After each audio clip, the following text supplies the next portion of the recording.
Merci. Bravo, c'est bien.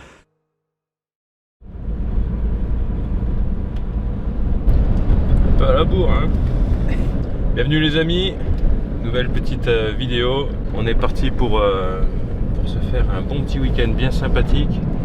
On est en Normandie, on est dans l'Eure et on se rend à la chasse au Hunting Club de Beaumont-le-Roger.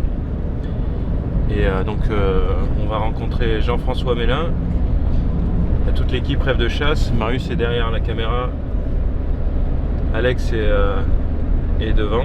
On va se faire un petit week-end mixte, ce qui permet ce superbe domaine. Donc on va faire une première journée d'approche et d'affût, puisque moi normalement je vais faire de l'approche et Alex il va faire de l'affût, mais peut-être qu'il fera aussi un petit peu d'approche. On va savoir ça dans un petit moment. Et puis demain on sera tous les trois au poste pour une battue. Donc c'est assez exceptionnel de pouvoir associer les deux comme ça, surtout dans le même week-end. Parce que la plupart du temps, bon voilà, l'affût est réservé à une période bien déterminée. Et là, normalement, donc on va pouvoir faire les deux journées d'affilée, ce qui va être relativement sympathique. Donc voilà, je vous en dis plus dès qu'on arrive dans la boutique. Attends, il doit être dans le boutique, elle est par là. Toi, tu as un peu de non? Non, c'est juste où ça pique. Ah, je vais laisser. Ça va bien pour ça? Ouais, super. Allez! Ça va?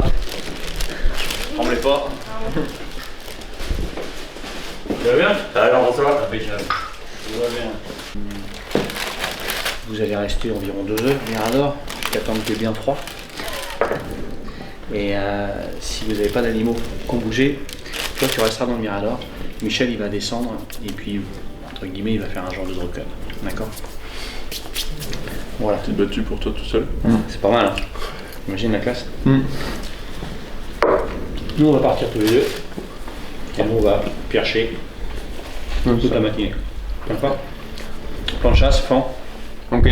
bichette, Ok. daguet, Ok. CEM1, Ok. et sanglier de moins de 50 kg. Ok. Un sanglier, un cervidé. Ok. D'accord? Très bien. Tu tires pas les renards, tu tires pas les chevreuils. Ça marche. Voilà. Merde hein, les mecs, je pensais à faire des belles images. Mon grand-père chassait ici, mon père chassait ici, mes fils aujourd'hui ils viennent. Donc eux c'est les 4e génération. Donc moi je l'ai connu étant gamin la forêt, à une époque où elle était beaucoup moins giboyeuse que ce qu'elle est aujourd'hui. Il n'y avait pas d'approche. L'approche affût c'était pas un mode de chasse qui était pratiqué ici. Par contre il y avait de la chasse à courre. C'est une forêt qui était beaucoup chassée parce que tu avais 3 journées de chasse à tir. Tu avais le lundi et le jeudi sur l'ensemble du massif à tir, le dimanche sur une partie du massif à tir, et le mardi et le samedi à court. Donc autant dire qu'il y avait une grosse pression de chasse. Si on arrive à proximité d'un animal, moi je te mettrai la canne. Surtout, n'hésite pas à me dire si t'es trop haut, trop bas. Si t'es pas bien calé, tu tires pas, on se recale, sans souci. Et pareil, si moi l'angle peut me paraître easy, et puis toi dans la lunette, tu es un angle légèrement différent. Donc c'est pareil, n'hésite pas, on se redécale, pas de souci. Lâche pas une balle par les pieds.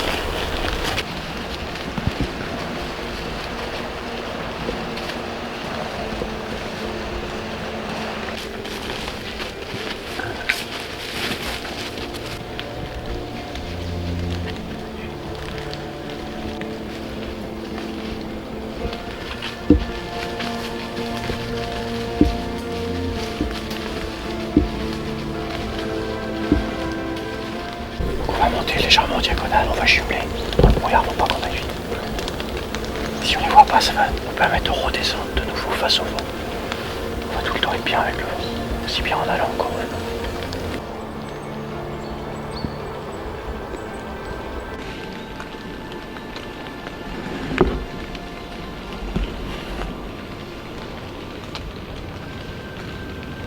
Ils sont passés dans le brouillard après les fougères. Vous avez crié. Hein? Ah, et je pense qu'ils nous ont vus.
une scène superbe, c'était vraiment magnifique.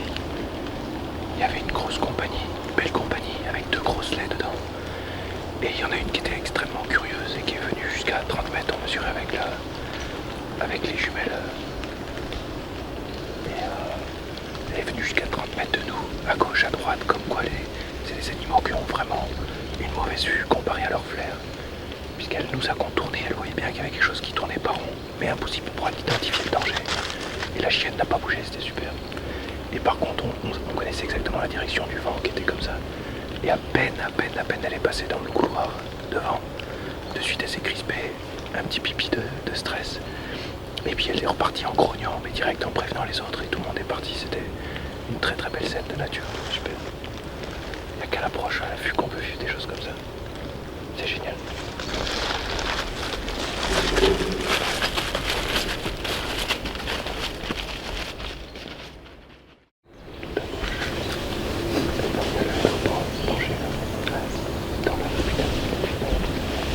T'arrives à repérer lequel animal est garde et tu te focalises sur celui-ci.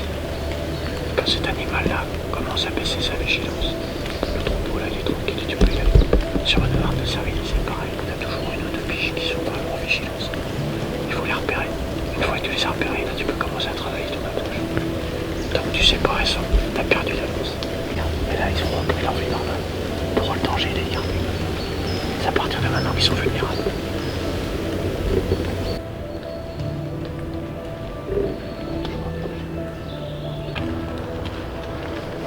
Ça va. Si ça fait un doute, il serait déjà parti.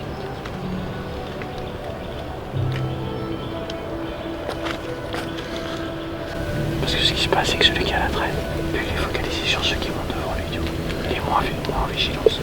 Il fait confiance au groupe. Il dit si le groupe est passé, moi je peux y aller. Tu vois, ça te permet éventuellement de venir couper la trajectoire.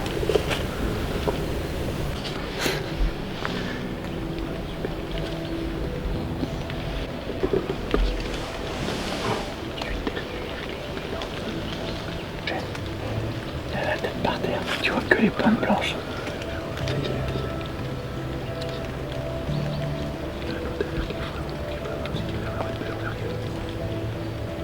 Oh putain, t'as vu ce qu'il a sur la tête là?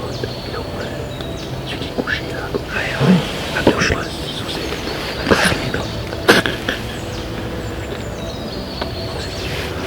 les machins d'élevage ça. Ah, vas-y, tire pour Dieu.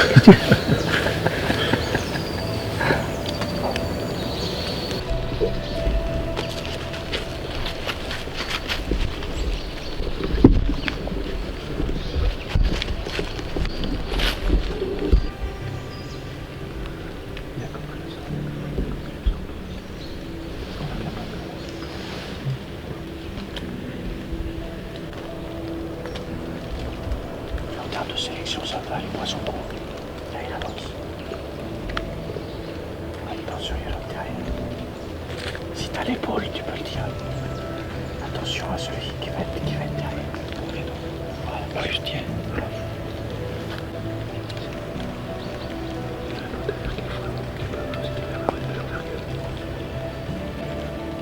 Il y a Sanglier qui passe. Encore Sanglier. Tire pas pour l'instant. Attends que je te dise oui. Il n'y a plus d'animaux. Si tu les prends l'épaule, tu peux tirer.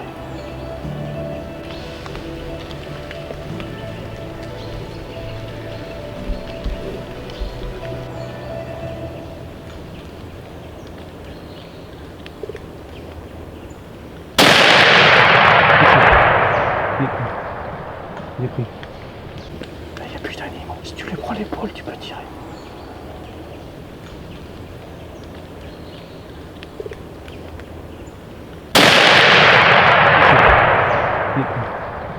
Il est pris. J'ai mis la balle où je voulais. Ok. Il est tombé. Il tombe. Bravo. Super. Yes. Merci. Bravo, c'est bien, super. Allez hop. Mets ta carabine en sécurité, tu regardes.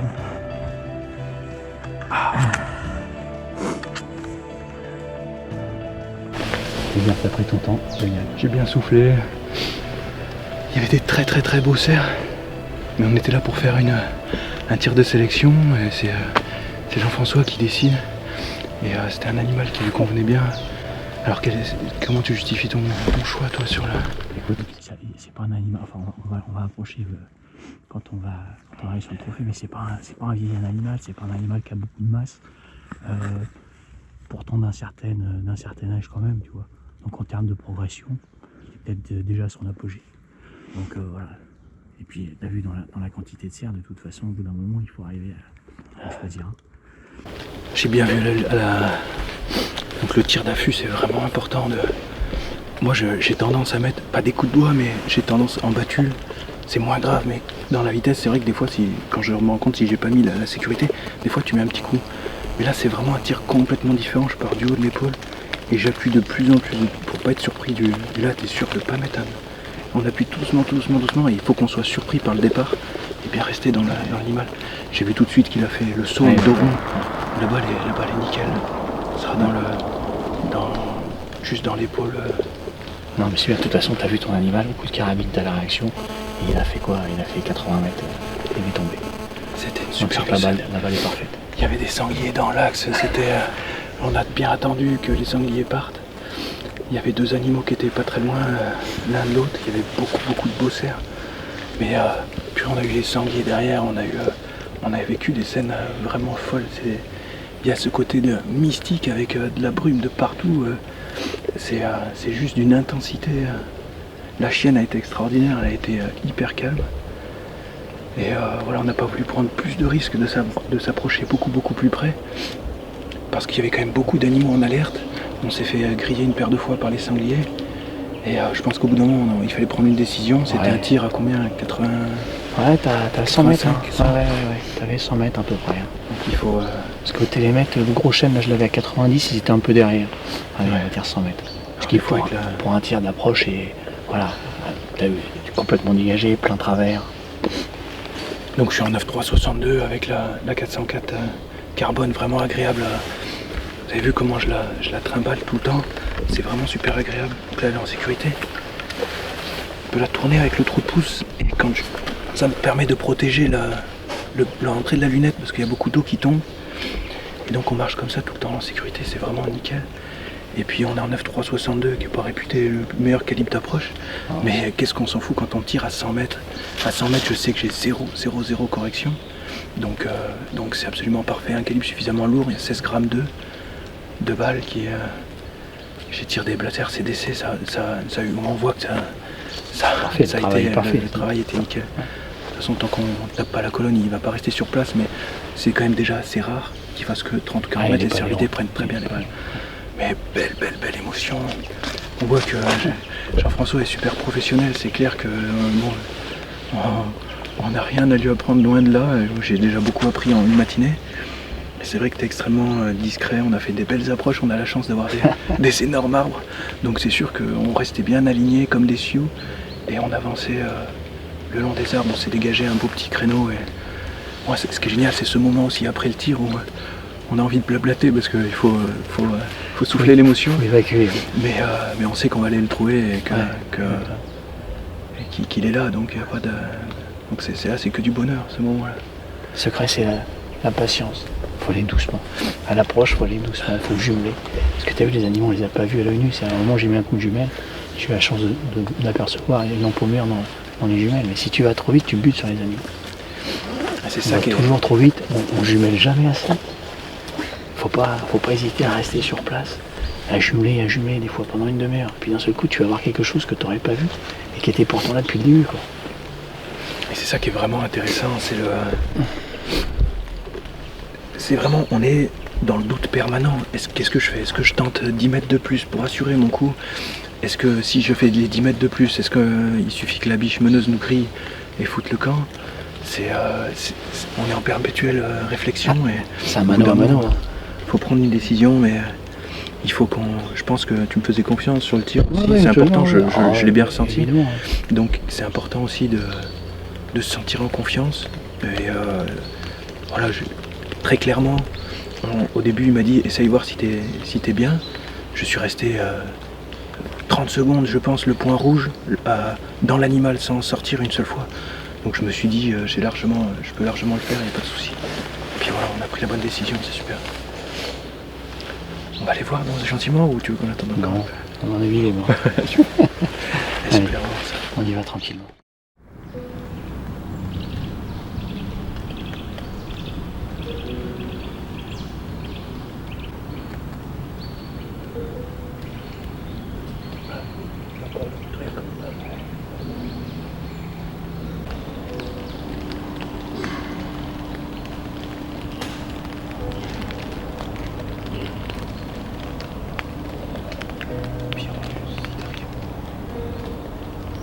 Chassez un petit peu là.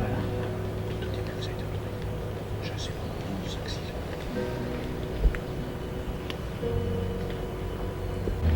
marquez sur le tunnel. Déjà. Ils sont bien chaque côté. Regarde comme là.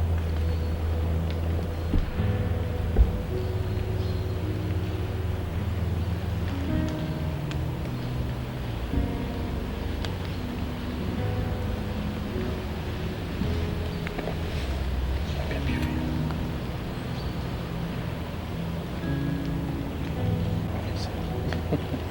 Putain, mais quel moment, c'était génial. Vas-y.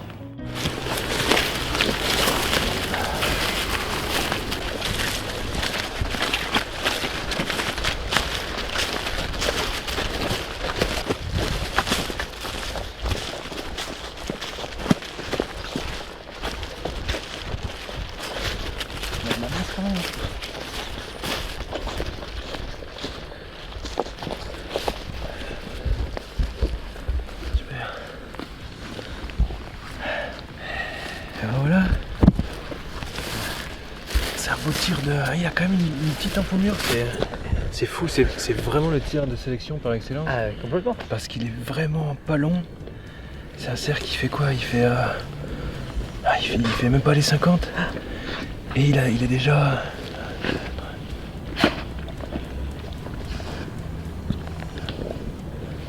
Il est 12 irréguliers ça. Ouais, tu comptes 5 cm.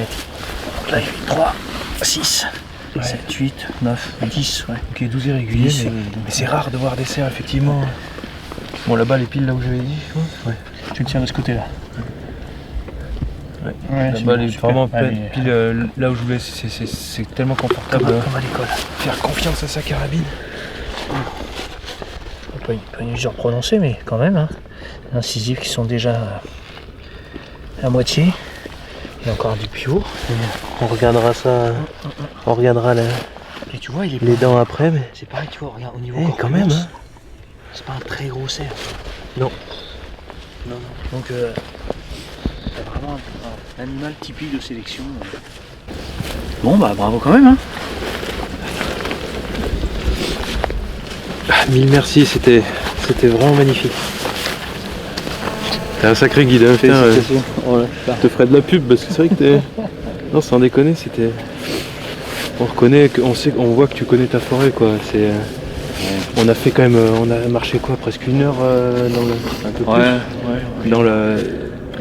Moi, il y a des moments où j'y croyais, je me dis mais c'est super clair, etc. Je dis puis c'est quand même très difficile à approcher. C'est tellement clair, il n'y a pas de végétation herbacée et dans les premières strates, quoi. Donc c'est assez difficile de se dissimuler. Dès qu'on est tombé sur la harde, je me suis dit ça va être impossible à approcher, quoi.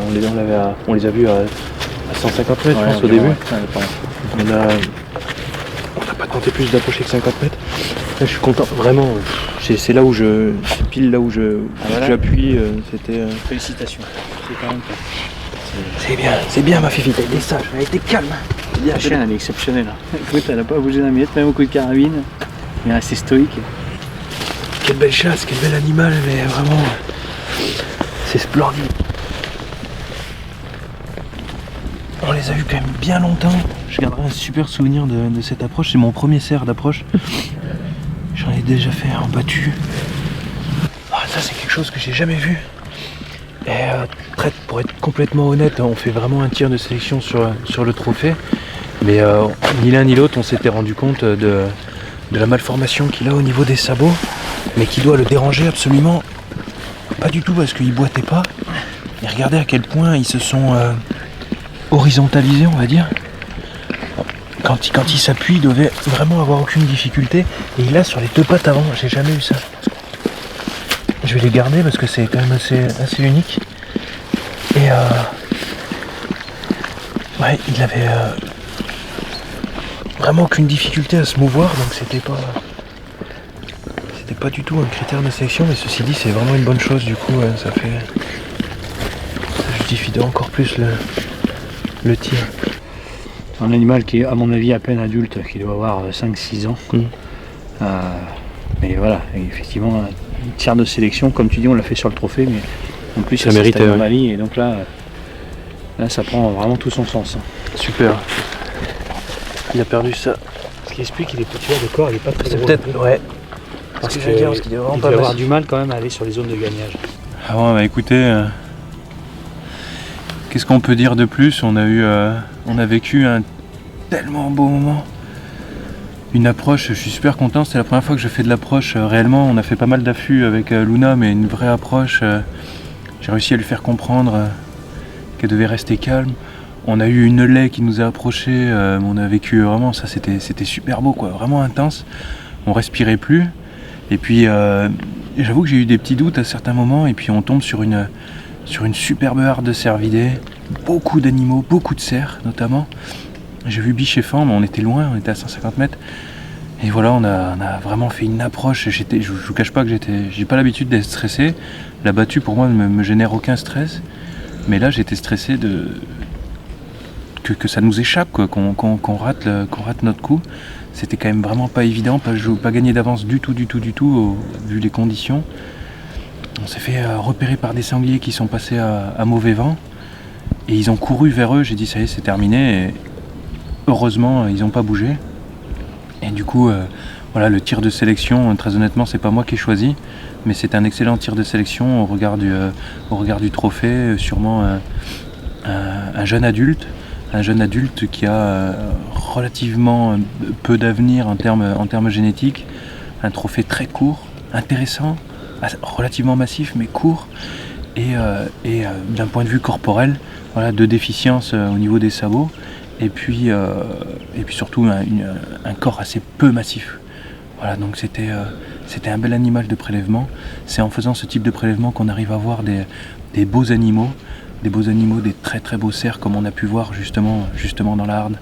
Donc voilà, l'approche c'est aussi ça, c'est le tir de sélection, et peu importe le type d'animal qu'on prélève, c'est toujours une très très très grande émotion.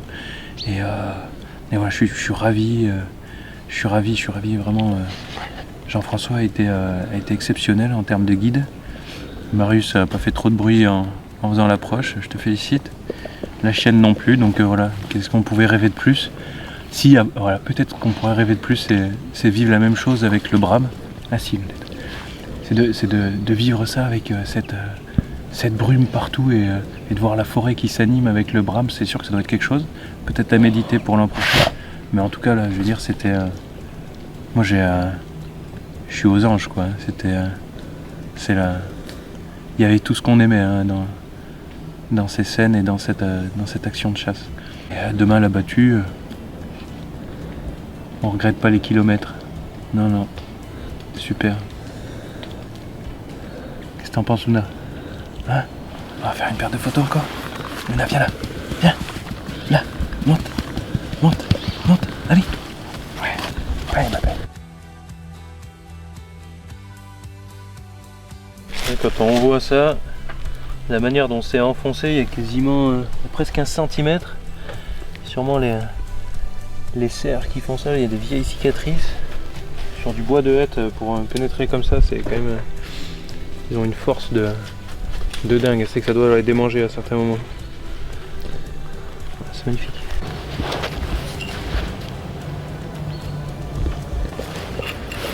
Je gauche.